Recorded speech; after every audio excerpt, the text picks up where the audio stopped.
جناب صدر، معزز اساتذہ کرام اور میرے ہم مکتب ساتھیوں، السلام علیکم۔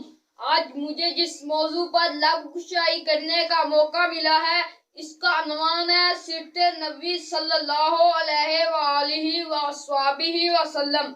جناب صدر، یہ تو وہ موضوع ہے جس کے بیان کے لیے ساری دنیا کے درختوں کو قلم بنا دیا جائے اور سمندروں کے پانی کو روشنائی بنا دیا جائے اور زمین سے آسمان تک اورگاں بنا دیا جائے۔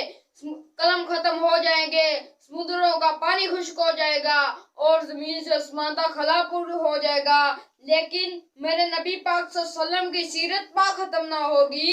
زندگیاں بیت گئی اور قلم ٹوٹ گئے، تیرے اصحاب کا ایک باب بھی پورا نہ ہو سکا۔ جناب صدر، ایک مومن کے لیے، ایک مسلمان کے لیے، کلمہ گو کے لیے نبی کریم پاک صلی اللہ علیہ وسلم کی ذات گرامی ہر لحاظ سے مرکز و محور ہے۔ اللہ تعالیٰ نے قرآن مجید میں فرمایا، لَقَدْ كَانَ لَكُمْ فِي رَسُولِ اللَّهِ أُسْوَةٌ حَسَنَةٌ، یقیناً تمہارے لیے رسول اللہ میں عمدہ نمونہ موجود ہے۔ اللہ تعالیٰ نے انسانوں کی ہدایت کے لیے کم و بیش 1,24,000 نبی بھیجے، اور یہ سلسلہ حضرت آدم علیہ السلام سے شروع ہوا اور حضرت محمد صلی اللہ علیہ وسلم پر ختم ہوا۔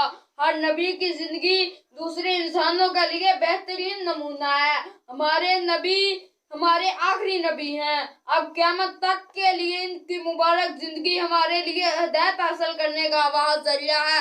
وہ نبیوں میں رحمت لقب